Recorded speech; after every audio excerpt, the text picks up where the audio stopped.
Welcome to Android Authority on Air, the original Android Hangout show on Google+. I'm Derek Ross. And I'm Scott Anderson. And this week we're joined with Dan Charlton again. Dan, thanks for joining us on the show. We love having you. Always nice to be here. So, Scott, what's on the agenda this week? We got a lot of device news. Adding on to our rumors that we had last week, we have a lot more Nexus rumors.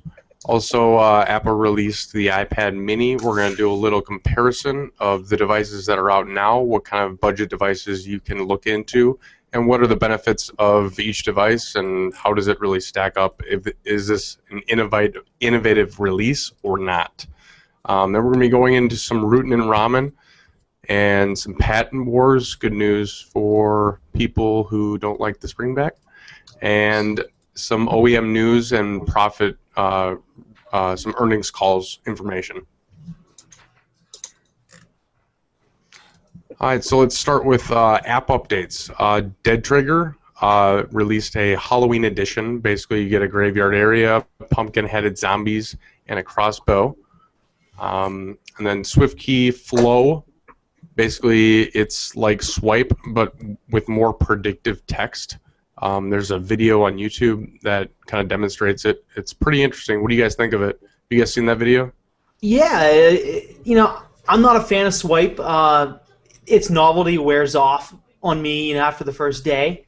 But I think it's nice. SwiftKey is one of the number one, if not one of the number one, alternative keyboards out there. To see them enter the swiping, gesturing, text, it's going to encroach on Swipe itself. So, more competition. I think it's great. After I watched their little demonstration video, I thought it was pretty neat. Am I going to try it? Yeah, probably, but I won't stick with it.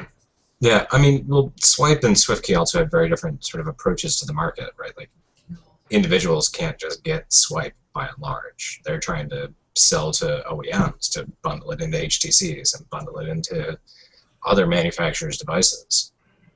Whereas Swipe is, just there for anybody.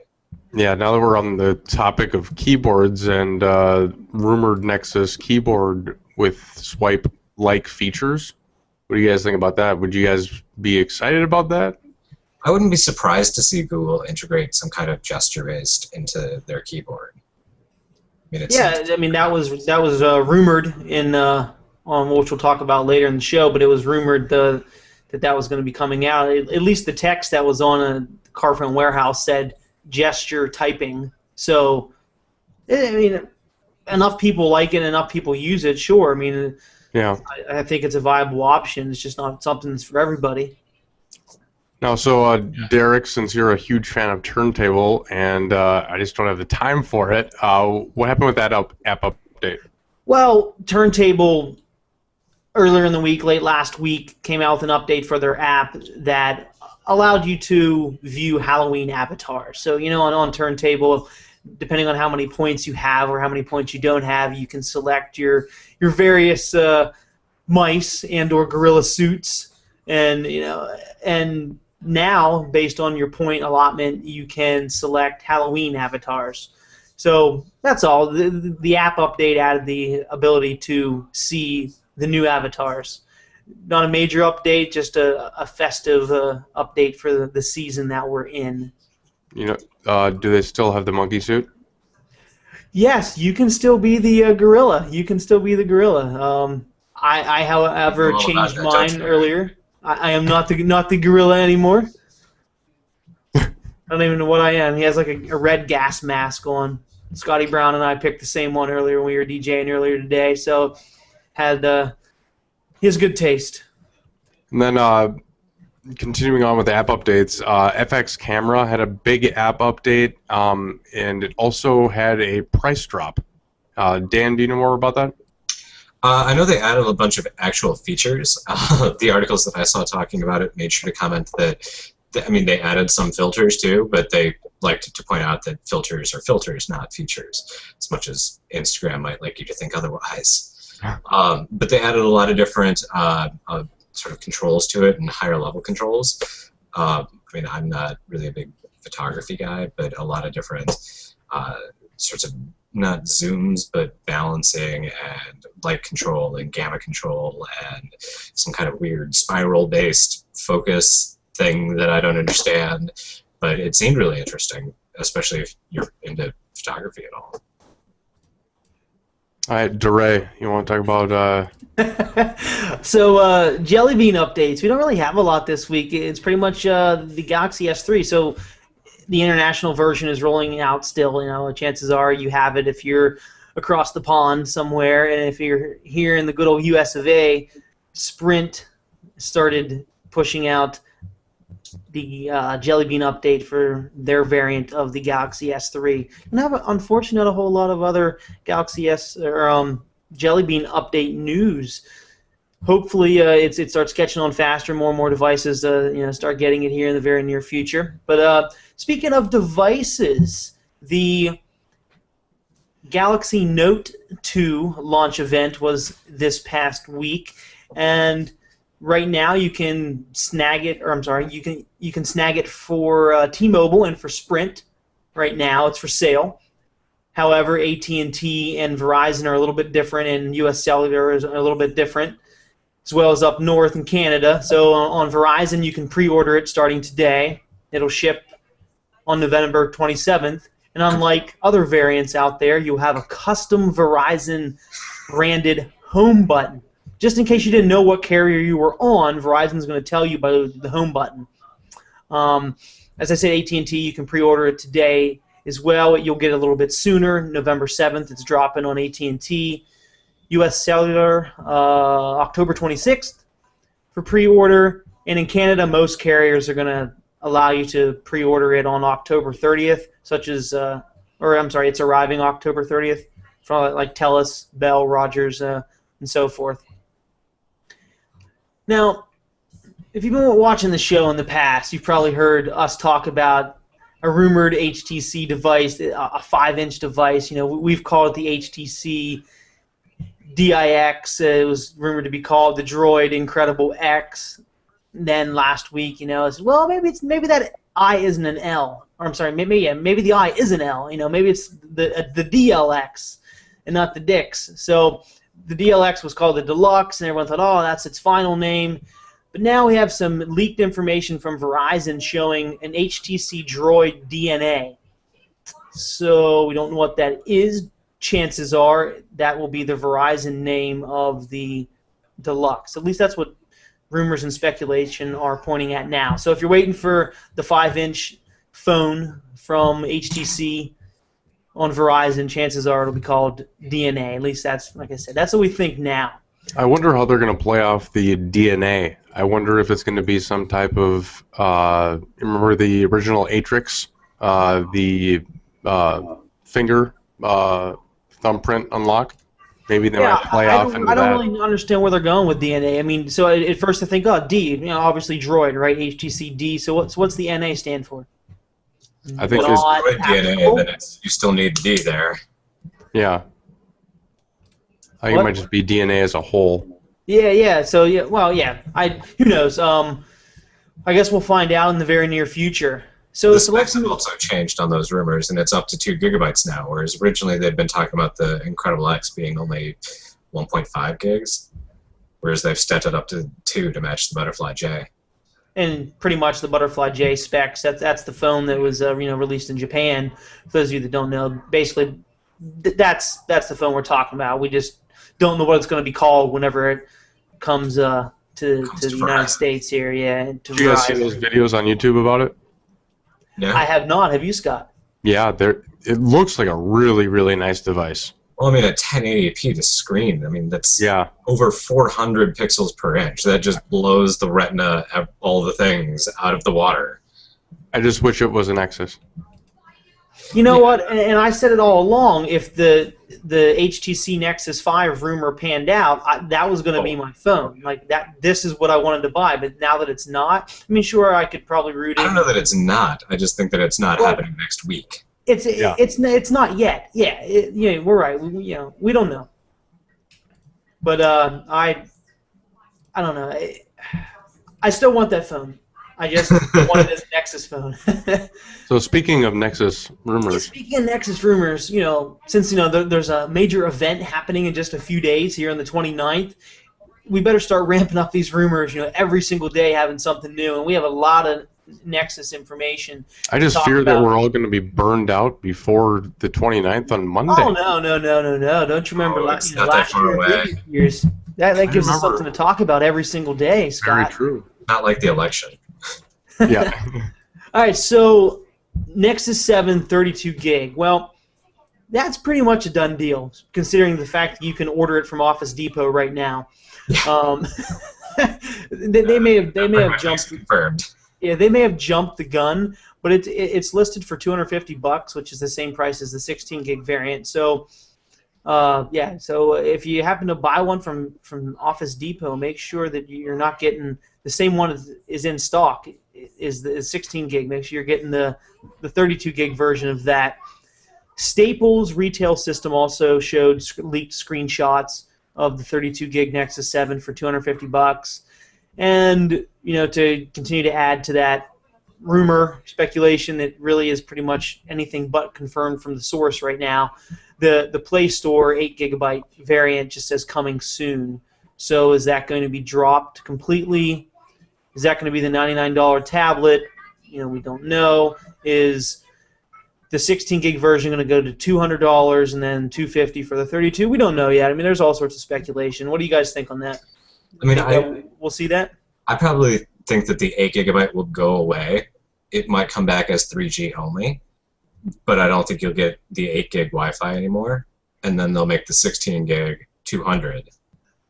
Yeah, I really think that we will not see the 8 gigabyte anymore. I think it will just be phased out because they need to compete and offer a base that is compatible with other bases and comparable with size, hard drive size. For $100, an 8 gig device, that's competing, in my opinion. No, I understand. That's I don't think that they'll drop the 8 gig Nexus 7 to $100. That's not going to happen. Yeah. Yeah, I do agree with you there. I think if the $100 rumor does turn out to be true, that might be it will be different hardware. That might be the 3G version. Which, let's talk about that. So just recently, the Nexus 7 3G rumors started running rampant again because why? It passed through the FCC. So when a device runs through the FCC here in the U.S., that means it's coming. Not necessarily, but It means in this case, yes, but not always. In this case, no. yes. So the device basically is the same model number as the Wi-Fi version, except there's a G on the end of it. And the design schematics also point out various radios. The radios that are on there are supporting AT&T and T-Mobile HSPA Plus bands. So it's a GSM. Does that mean we're going to see an LTE version? Well, not yet. Who knows? So question about the 3G.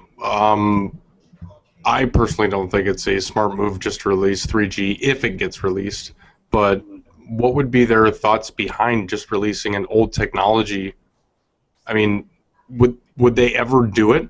Their thought behind it would be that's what's functionally possible with the hardware in the device. Mm. And HSPA Plus 3G is Fast. just as fast as Verizon's LTE is in most areas now. Not AT&T's, but T-Mobile's is. T-Mobile's, you're right. Oh, yeah. T-Mobile's. Okay, I don't know many people that have T-Mobile, but when I compare to AT&T, LTE on Verizon just blows them out of the water.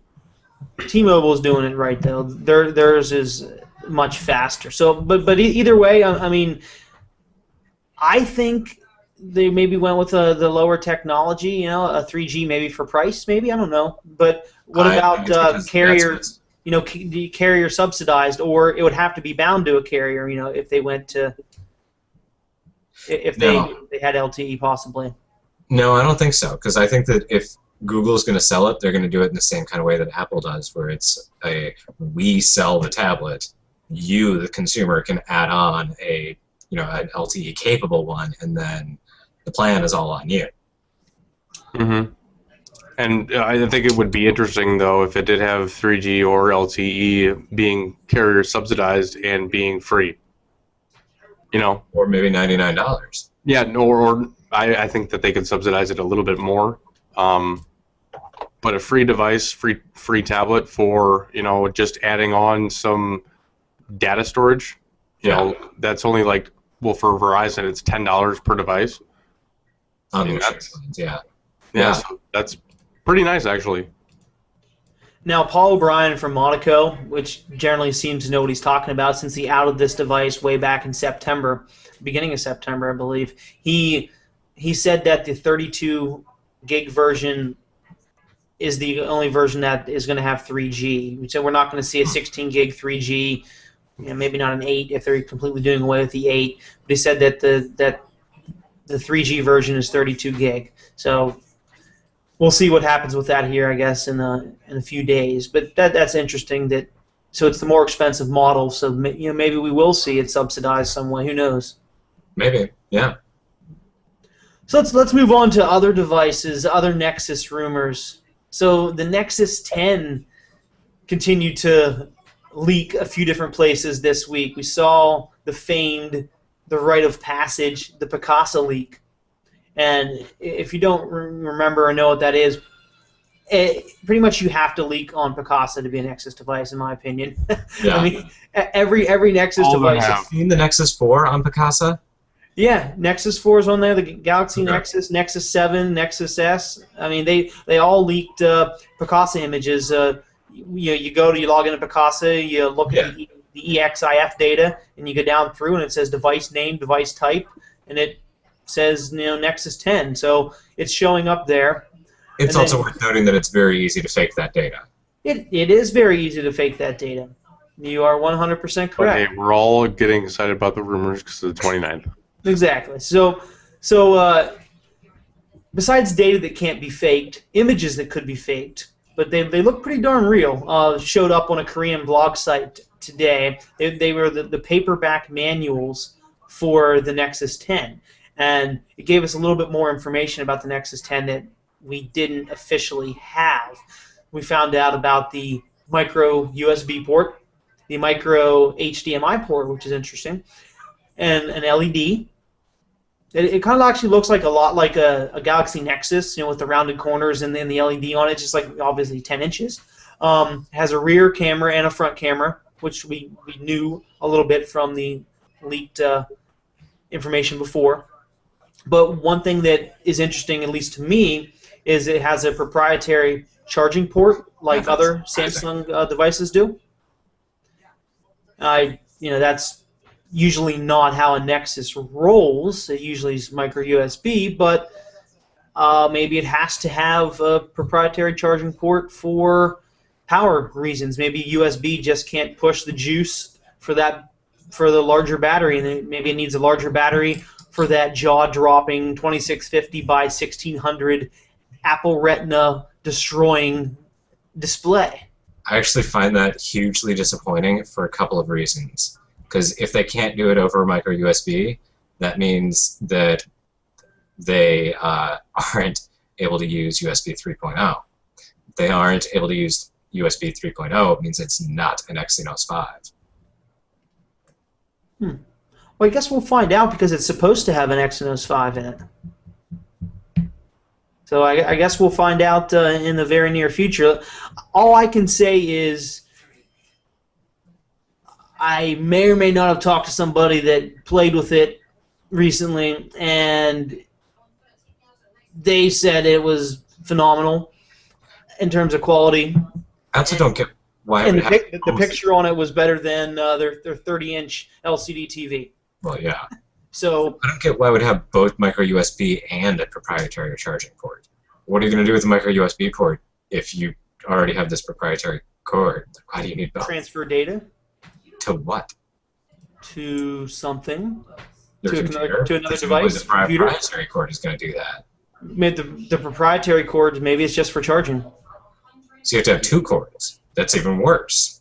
No, I'm not saying it's good. I'm just reading information that's on the leaked manual. I mean, who knows? I'm fairly certain that that's what's going to happen. I mean, it doesn't make sense, but it makes sense off the images. You have your charging cable, your because Apple does it, right? You have your charging cable, and then you have your unlike Apple, then you have a USB cable to transfer data. So No, Apple does it all in one. Well, they can't do that because patents.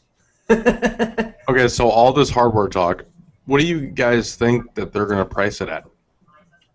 That's actually very interesting. I'm gonna bet it's gonna be a higher end price. It's not gonna be a Okay, low so the base model for the iPad is $499. For the iPad. Yeah, for the iPad. iPad is 500, and the iPad Mini is $329. And do you think they're going to offer a premium tablet for comparable to, like, in the middle of that? Or do you think that they're going to go straight ahead and try to attack the iPad with full-blown, high-quality everything and, like, $450?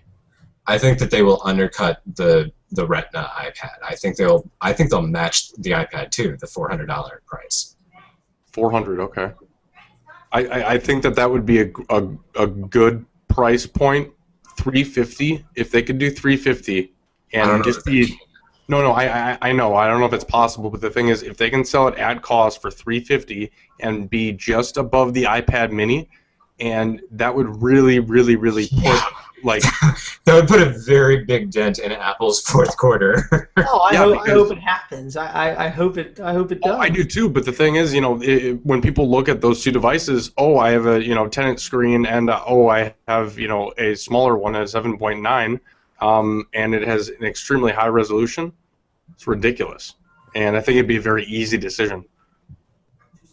Yeah, definitely, especially with that high of a resolution. That's way above what even the new super new iPad 4th generation is. All right, so let's we'll talk about the iPad here in a little bit when we go over I almost said Nexus Mini. God, someone punched me in the face. We're going to talk about the iPad Mini in a little bit. Wow. Sorry, Google. Don't hate me. Let's talk about the Nexus 4 real quick. Let's actually geek out a little bit, talk a little bit about hardware with the Nexus 4, because we know a lot, or at least we assume we know a lot about it. So, as we said, Nexus 4 is like every other Nexus device we just mentioned, is leaking all over the place. It's going to be announced in a few days. Carphone Warehouse actually today had it up for pre-order, and then apparently somebody said, "Oops, the image that you're using isn't even the real image. It's a fake image. You shouldn't have it up here." So they removed it. What's that, Dan?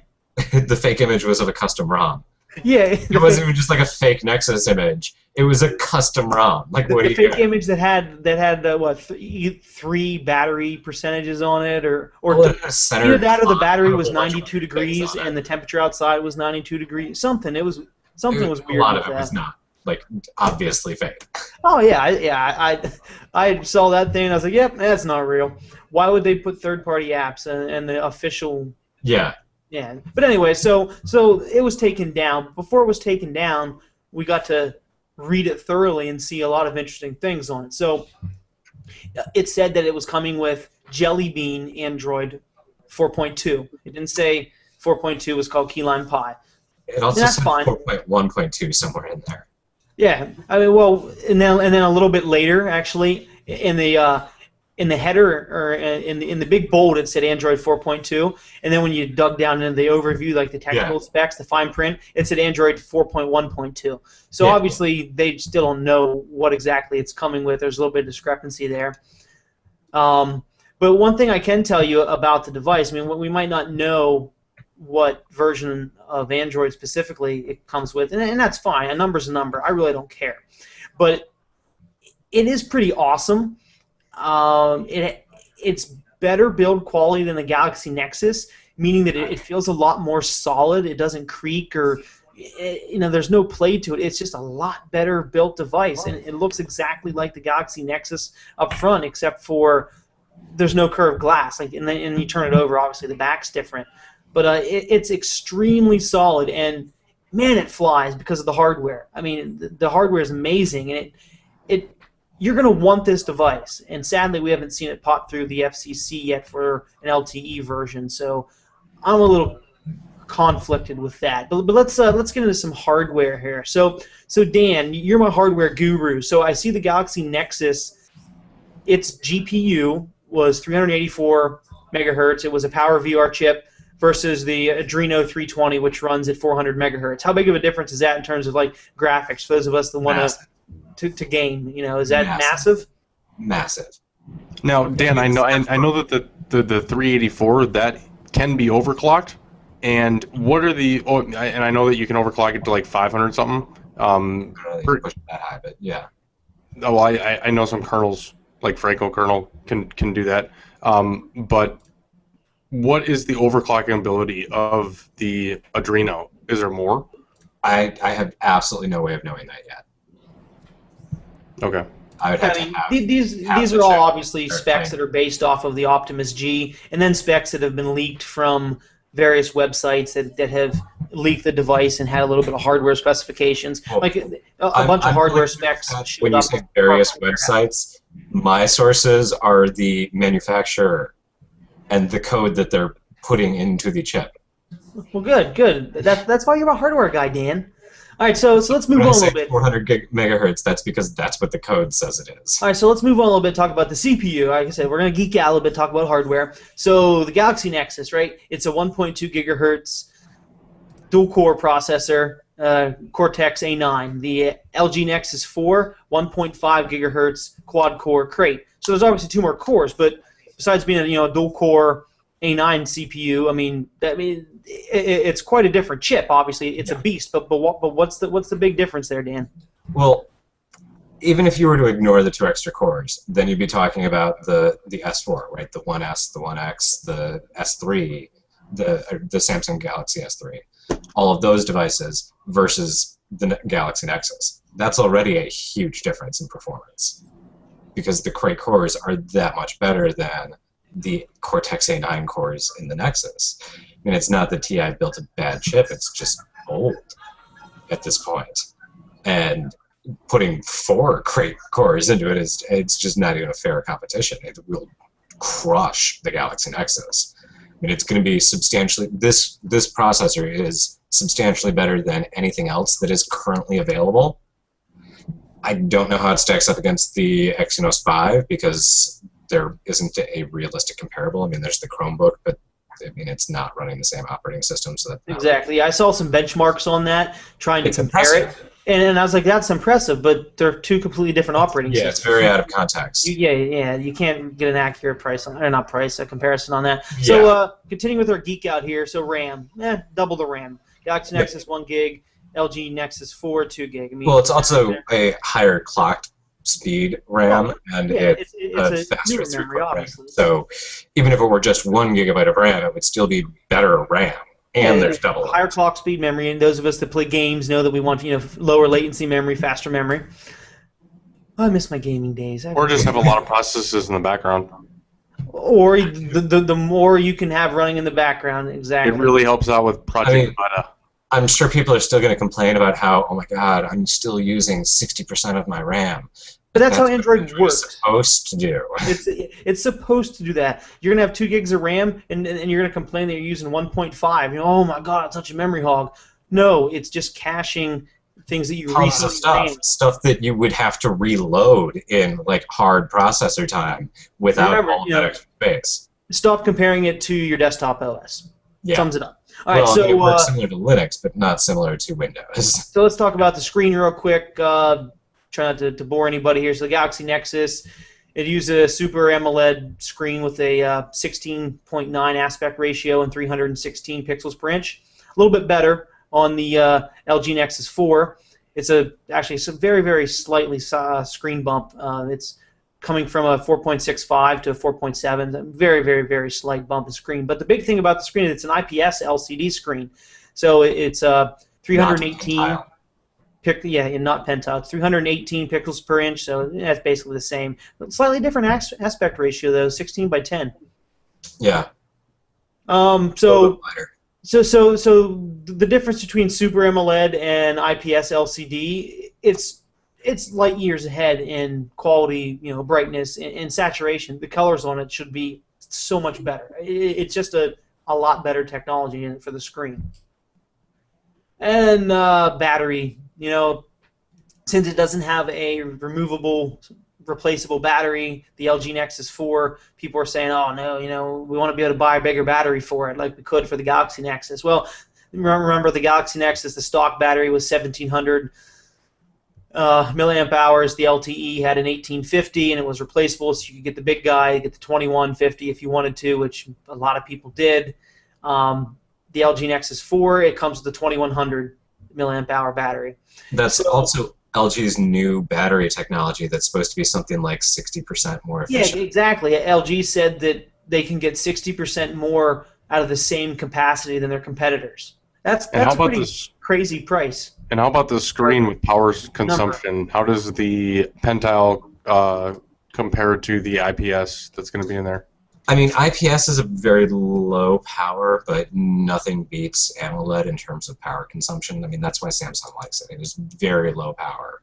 Gotcha. Part of that's because when it's displaying black, it's not using power, right? Like most displays, when it's displaying black, it is displaying black. Yep. Whereas on an AMOLED screen, black is just the absence of display. So, it uses less power, particularly if you use a lot of dark-themed applications, backgrounds, etc. Yeah, so moving on to the camera, I know a lot of people have gripes about the 5-megapixel camera, but it had 5-megapixel autofocus, single LED flash, and 1080p video recording. LG Nexus 4, nice bump to 8-megapixel autofocus, single LED flash, and 1080p video recording again. I think that's becoming the standard, and don't know why the Galaxy Nexus was released with 5. Remember, it doesn't really so much matter about the megapixels. I mean, it's nice to have more, but we're really more concerned about the actual hardware of the camera, the actual lens and sensor. No, I agree, but the one in the Galaxy Nexus isn't amazing. If they're using the same 8-megapixel focus or sensor that they're using in the AT&T LG, whatever it's called, Optimus G, yep. I think it's actually the same one that HTC uses in the One series. That'll be a decent camera. They don't have the image sense chip to go with it, but it's a very high-quality sensor. Okay. I said when we've seen the pictures taken of a latte, show up on Picasa, and it wasn't bad. We also actually the Belarusian site took a bunch of pictures with it and posted them. Now they were obviously using a beta device and all, so quality could obviously get better once binaries are updated, drivers are perfected, and everything like that. So let's stop talking about Nexus rumors for a minute. Let's talk about the big guy or the little guy that was released this week. That was revolutionary. Everyone's buying it. Yeah. So Scott, tell me about the iPad Mini. You want one, right? You're buying like 6, right?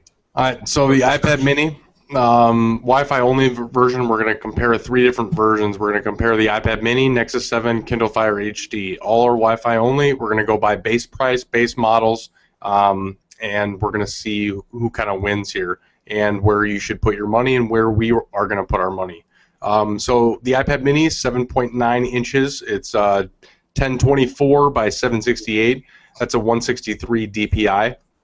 And the base model costs $329, and that has 16 gigabytes of storage.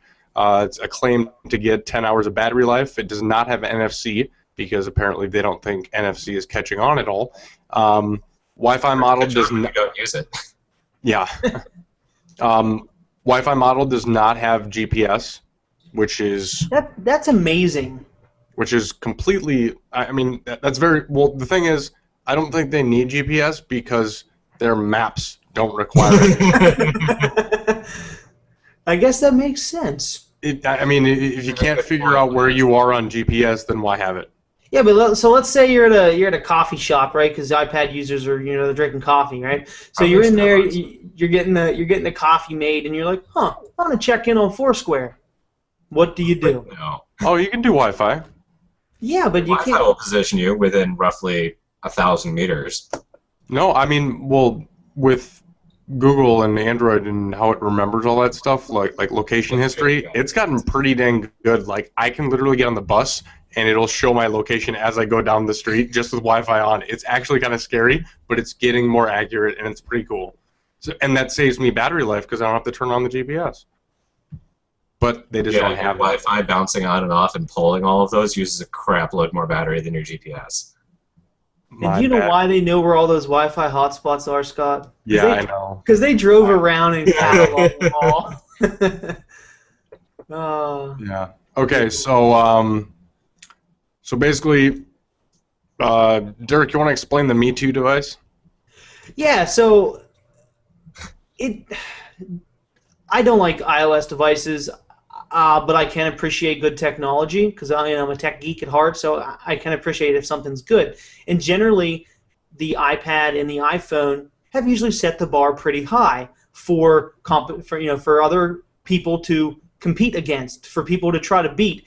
And when you compare a device, an Android device, everybody always says, "Well, let's compare it to the iPad. Let's compare it to the iPhone." They do that because it's a benchmark. We know that those are damn good devices, but the iPad Mini just is not that type of device. No. It's almost like they said, shit, 7 inch is taken off. We need something smaller. Let's come up with something. Let's get it out quick. And they got it out quick, and it's using last year's CPU. They pretty much just it's not even using last year's. They just repackaged an iPad 2 into a smaller screen with a new connector and cut $70 off the price. Okay, so they're using the iPad 2 processor, and they're using the iPad 2 screen the screen is resolution. junk. I mean, you know what's amazing is my whole life, even though I haven't used Apple products, I've always known that Apple products have amazing screens. They did. I mean, that's why designers used them. For video, for editing, graphic editing. They're amazing. Their displays are top notch. So a company that's known for their display quality puts out this piece of shit, in my opinion. I mean, seriously. A 1024 by 768 display, 163. Okay. This the goal of this was to compare 3. So let's move on to the other 2, That's 1024 by 768. This is building the comparison, Scott. 1280 by 800. So it's less pixels in general. Plus, it's over a larger screen, which apparently is a feature because when you want a small tablet, your big selling point is it being big. Yeah, I can't believe that they actually put a bullet point saying our screen is bigger than the Nexus 7. Well, that's because you designed it bigger. That's not a selling point. No, if you want a bigger screen, you're going to get a bigger tablet. You're going to get a 10-inch tablet. Okay, so moving on, let's go over the specs of the other 2 tablets. So Nexus 7, Wi-Fi only. So the Nexus 7, Scott, compare it for us to the iPad Mini. Nexus 7, Wi-Fi only, 7-inch tablet, 1280 by 800 resolution. That's a 216 DPI. That's roughly 50 DPI higher than the iPad Mini. Or roughly, what is that, 30% more pixels per inch? There you go, yeah. Also costs $199 for the 8 gigabyte version.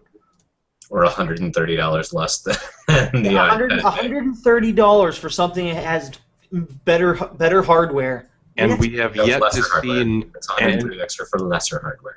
And the thing is, we have yet to hear about the October 29th, which it's rumored to drop lower, so that price difference may be bigger, and you may be able to buy more for less. So or you're it'll be very... that has 32 gig or 16, yeah. For still $80 less. Yeah, and I think that's what they're going to do because realistically, the Nexus 7 has to...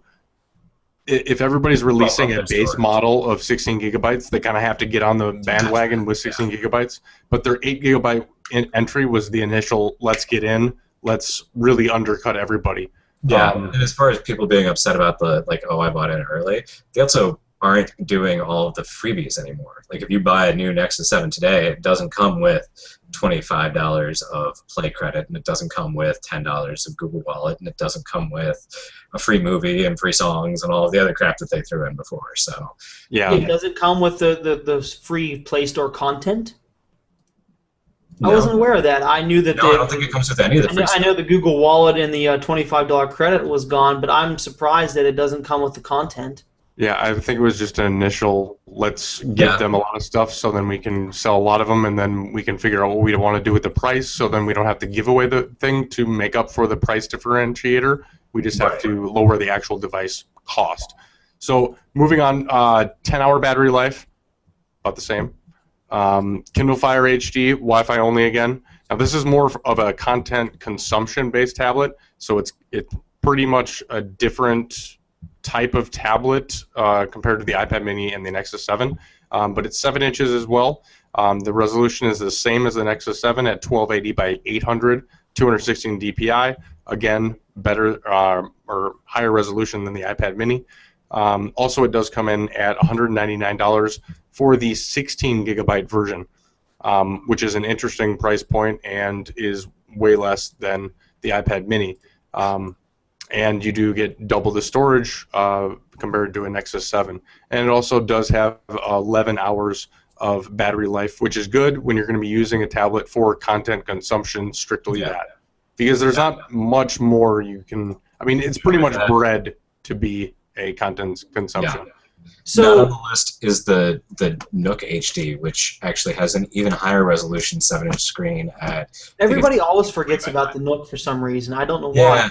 The hardware's better, but nobody ever talks about it. Yeah, it's got a 1440 by 900 screen, which I think is 264 DPI, and it's the same 16 gigabytes at $199. But I don't know its battery life offhand. I'd probably guess in the 8 to 12. They're probably right around the same mark. Okay, so I have a question for you guys and our viewers / listeners. If you had $400 and you had a decision to buy these tablets, what would you buy and why? Yeah. Let us know in the comments. What are you buying if you had $400 to spare out of those 3 or 4 devices? I mean, don't get me wrong. Apple is a hell of a marketing company. They're going to sell millions of these things. They're going to sell millions of them. They're going to sell millions. People are going to say how this jump-started the economy and all this other crazy stuff because they're going to sell a lot. They're a hell of a marketing company. But I just can't believe that they're touting this as something amazing when it really isn't, and it's sad. It really is sad. I'm disappointed. I mean, like I said, I'm not an iOS device user. Never have been, but I've always respected them. They actually lost a little bit of Derek points on this one. Yeah, James Gray says that when you break it down, it seriously does not compete to the Nexus 7. I definitely do agree, and if you gave me $400 right now, I'd buy 2 Nexus 7s. I'd buy a Nexus 7 and a Nook. Yeah. Nook, yeah. I'd give away another Nexus 7 though. So let's as gives. Let's talk about Rootin' and Ramen. There's not a whole lot of news this week here, but just 2 little tidbits of information. So Rootin' and Ramen, or Rootin' and Ramen's ramen. Ramen noodles. Ramen noodles. Anthony Feliciano. Yeah. AOKP released Jelly Bean version 5, JB5. They added some new devices. They added the AT&T Galaxy S3 and the AT&T Galaxy Note. Some new features are custom nav bar for tablets. That's nice. Nav bar widgets. They're basically back from ICS. A big bump in this update was bringing their ICS features to Jelly Bean. Also, the addition of highly customizable lock screen rings. JB version 4 didn't have this, which was kind of a bummer, and I was kind of waiting for these features to come out. But they released them in this build, and they're implemented very nicely. Also, you have a alternative default app picker. Kind of looks like the Jelly Bean version. You have menu UI overflow toggles, which is nice. Also, you have the option to disable vibration for notification expansion that was released in 4.1.2. Also, you do have a RAM bar in the recents panel. So when you click the recents on the bottom right on a Galaxy Nexus, you'll see a RAM bar on the top, and it'll show you how much RAM you're using. Kind of nice to know what's going on with your device. Also, you do have timeout instant lock options for your slide to unlock, and you have a whole bunch of new icon types or designs to look at, and you have VPN traffic, the amount of traffic in a readable format. So Derek, what about CM? Well, this is more like a honorable mention. It's not a whole lot of major news, but a lot of people freaked out about it, so we got to talk about it real quick. So earlier this week, a bug was found in the CM10 code. And what was happening was a piece of code was running and logging all of the screen unlock patterns that users were using and creating. The code was most likely left in there from debugging and testing purposes, to get it to actually work and so forth, testing something.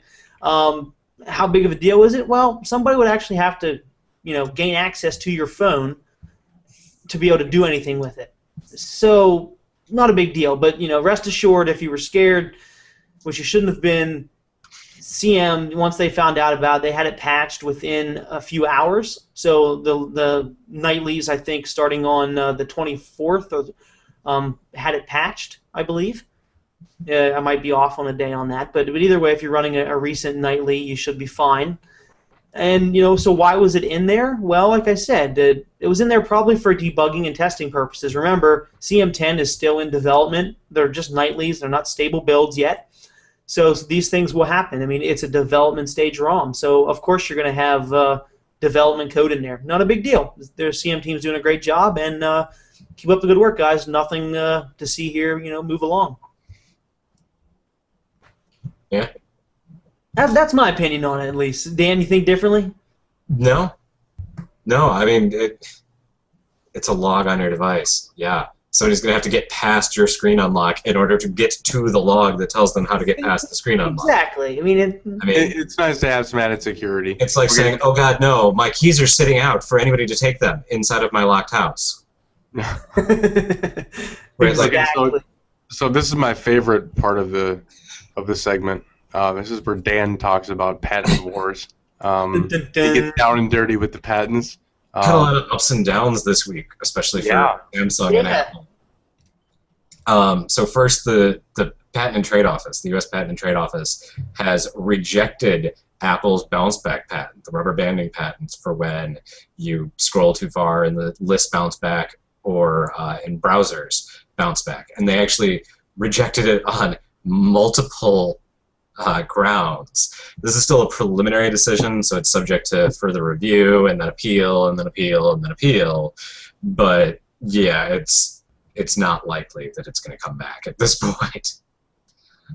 So that's definitely good news for Samsung, since that was one of the patents that they lost on in the case in California.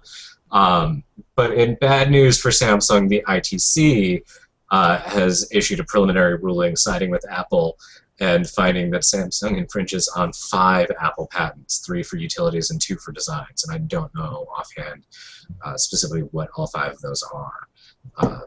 But the design patents have traditionally been very weak, and their utility patents haven't been particularly strong either. So, not surprised. But then again, the ITC generally operates under the assumption that the patents are valid, which is the same thing that the court system is forced to do. And then after the courts have already done their thing, the USPTO comes back and says, oh, no, wait, we're just kidding. So this is certainly going to keep going on. But then in the Netherlands, a court in The Hague found Samsung not infringing on yet another one of Apple's touchscreen patents, which wasn't particularly surprising since it's one of the same patents that Apple's lost on all over Europe to Samsung and Motorola and HTC. So they should have seen that one coming. And then, in more bad news for Samsung, the Department of Justice, according to Apple, is apparently investigating Samsung for FRAND violations, for fair, reasonable, and non-discriminatory practice violations on their standards essentials patents. Basically, what Samsung has been doing is saying, we have these standards essentials patents. If you want to license them, you have to pay us 2.4% of the cost of the device for the patent. That shakes out to about $6 a device. Apple, meanwhile, in documents that have been released, has been going around telling everybody that they, Apple, are owed $30 to $40 per device in royalties for patents that Apple clearly believes you cannot build a touchscreen device without infringing on them, which is pretty much the definition of a standards essential patent. So Samsung asking for $6 a device is being horribly violating of fair and reasonable and non-discriminatory practice, but Apple turning around and asking for $30 to $40, totally fine. Wow. So, yeah, we'll see how that goes. I don't think the DOJ is actually going to get involved because they don't have a whole lot of ability to institute what constitutes fair, reasonable, and non-discriminatory. Also, one of the other salient details that apparently the DOJ has forgotten is that even for fair, reasonable, and non-discriminatory patents, the owner is under absolutely no obligation for the initial offer to be fair, reasonable, and non-discriminatory. They have to negotiate in a way that is fair, reasonable, and non-discriminatory and come to an agreed-upon price that meets those standards. But their initial offer of, you owe us $1 million a device, is free game. And Apple just refuses it carte blanche every time. Whatever the offer is, no, we don't need to do that because we're Apple. So I don't think it's going to end up going their way because they just keep losing patents that they put up to sue over. So let's move on to some huge news that was actually just released recently. Samsung just released its financial results for Q3 2012, and it's a pretty big one. Basically, the sales of the smartphones and display panels drove up revenues to 52.18 trillion won, which is about $47.5 billion. And basically, that's a 26% increase over the same time frame last year. And operating profits, they increased. They were basically 7.4 billion, and that's basically an all-time high for Samsung. And that amounts to a whopping 91% increase from last year. Wow. So that $1 billion they have to pay Apple, not a big deal? No. Well, yeah. It's ridiculous. I mean, they'll fight tooth and nail and probably spend close to $1 billion to avoid having to pay that $1 billion to Apple. Yeah. But no, if they had to pay it, not really going to. Yeah, if their revenue's up 26% to make $50 billion, yeah, I mean, they're okay. They're okay to lose that $1 billion. Yeah. So smartphones and display panels, that was a combined 47.5 billion. Just their mobile communications wing of Samsung generated 23.9 billion in revenue. Just their mobile.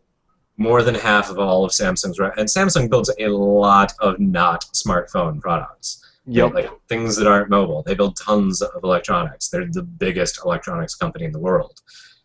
For more than half of their profits coming from mobile, that's impressive. Or revenue, excuse me, not profit. It's pretty ridiculous, and I don't think that the court case hurt them at all if it still, completely goes through.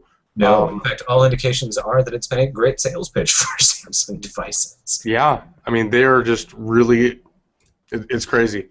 I did want to touch on a comment that was made by Yusuf Islam. He was talking about the Nexus 4, and there was a leaked article or a pre-order page that had the Nexus 4 listed as a base model of 8 gigabytes internal storage. And it's an interesting topic because you look at past Android devices, and we call them lesser Android devices when they had partitioned hard internal storage that people were just running out of space to store apps, and it was a big nuisance. And it kind of still is if people have older Android devices. But what do you think about the Nexus 4 offering a base model of 8 gigabytes if it happens? All right, so if the 8 gig version is true, we don't know yet. We won't know officially for a few days. That is, I'll be honest, that is the stupidest thing I've ever heard in my entire life. If somebody wants to play a game, especially when new Android games, like high-quality Android games, to take advantage of this amazing hardware, right? These high-quality games are 1.5 gig. You get a couple of those, somebody likes to play games, you're screwed. You can't do anything else. You have no space for apps. Now, what about pictures? Having 8 gig on a tablet is cool because you don't take pictures on a tablet. Well, at least you couldn't on the Nexus 7. It was only meant for Hangouts and video chat. But so on our phone, I don't know about you, but I take tons of pictures on my phone. I take tons of video on my phone. I have a lot of pictures on my phone. I don't want to have to worry about having to go in and delete shit because I only have 8 gig of storage. That's stupid. I store all my music in Google Music, so I don't need local storage for that. But I do need storage for pictures and for games. I mean, 8 gig's not going to cut it.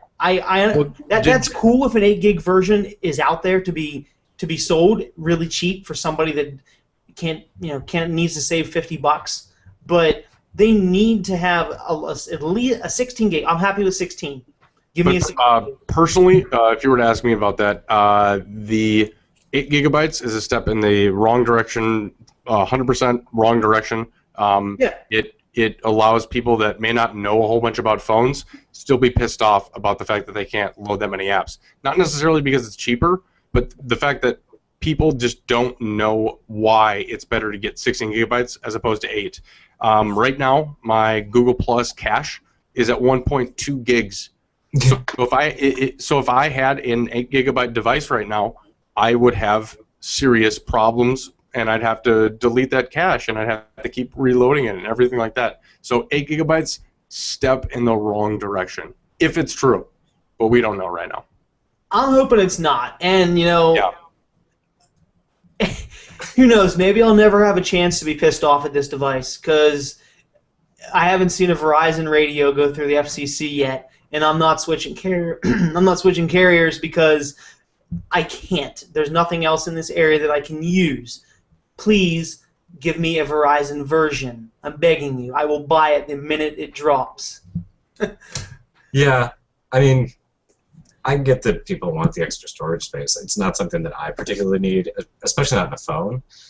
But, I mean, I get that a lot of people want it, and when you're competing against Apple and your choices there are 16, 32, and 64, coming out with 8, it just doesn't cut it. I mean, just for sheer market reasons, it's not smart. Yeah, for high performance, top of the line device. All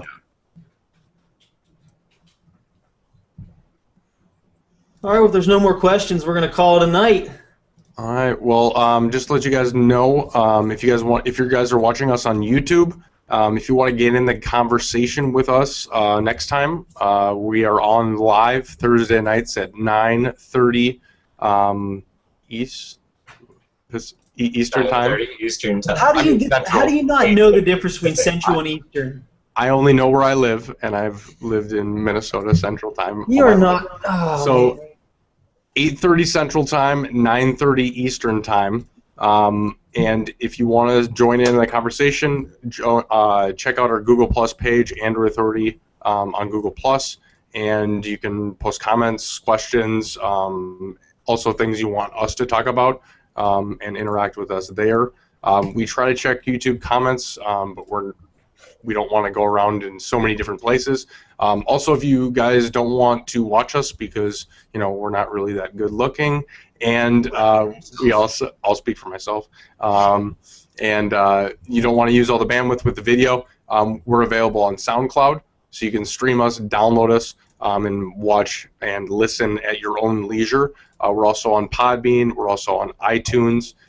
We also do have an RSS feed. If you go to AndroidAuthority.com and go to the bottom right, scroll to the bottom right, there's a section called On Air. All of our posts and all of the news content that we talk about each show is posted there, and you can subscribe to that RSS feed. Anything else, guys? No, big guy, you got it. All right, well, everybody have a good weekend and get ready for Monday because I'm excited. Yeah, next week's going to be a fun show. At least I'm hoping for it. I'm excited for next week. Okay, all right. We'll see some Have a good weekend, everybody. Have a good night, guys.